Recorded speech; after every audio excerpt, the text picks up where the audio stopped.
हरिओम.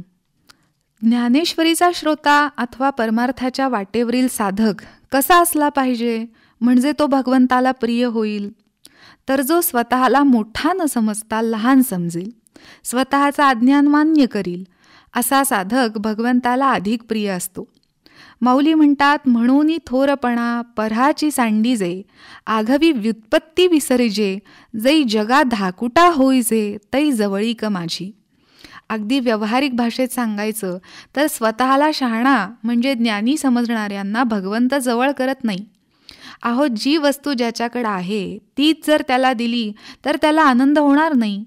त्याप्रमाणे यश, श्री, ज्ञान, वैराग्य, औदार्य, ऐश्वर हे सगळं भगवंताकडे आहेच, ते त्याला आपल्याकडून नको आहे.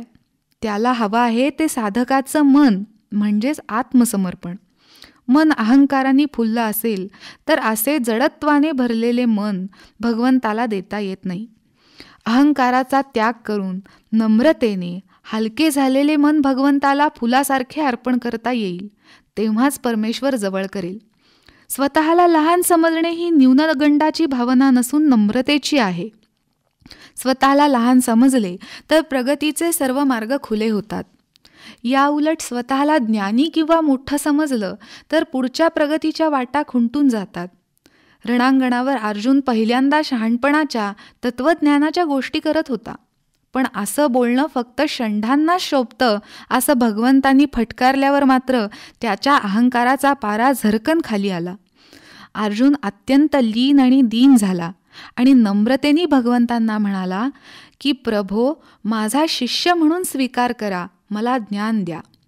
लीन दीन होऊन नम्र होऊन संत सत्पुरुषांकडे गेल्याशिवाय त्यांना करुणा येणार नाही. म्हणून ज्ञानेश्वर महाराज म्हणतात, हीन दीन जीव तोही ब्रह्म होऊन ठाके, म्हणून गुरु पायी आदरे चित्त राखे. सद्गुरूंना किंवा देवाला आपली करुणा येणे महत्त्वाचे आहे. साधनेवरील निष्ठा, विलक्षण आणि नम्रता असेल तरच जीव कृपेस प्राप्त होतो. स्वतः माऊलींचं चित्त सदा सर्व काळ गुरुपायी लीन होतं, म्हणूनच ते गुरुकृपेस पात्र झाले आणि गुरुप्रसाद म्हणून ज्ञानेश्वरीसारख्या एकमेवाद्वितीय ग्रंथ सिद्धीस गेला. जीव जेव्हा संतांच्या कृपेच्या माध्यमातून मुख्य चैतन्याशी परब्रह्माशी जोडला जातो तेव्हा ज्ञानाच्या बाजूनं तो प्रकाशमान होतो. ज्ञानेश्वरीचं तत्वज्ञान ऐकण्याची आवश्यकता कुणाला आहे? तर जो मोहग्रस्त आहे, विमनस्क आहे, त्याच्याकरता गीता आहे. तसाच धृतराष्ट्र पुत्रस्नेहाने मोहित झाला, त्यामुळे संजयाच्या तोंडून प्रत्यक्ष भगवंतांनी कथन केलेलं ज्ञान ऐकून सुद्धा अधःपतनाला गेला.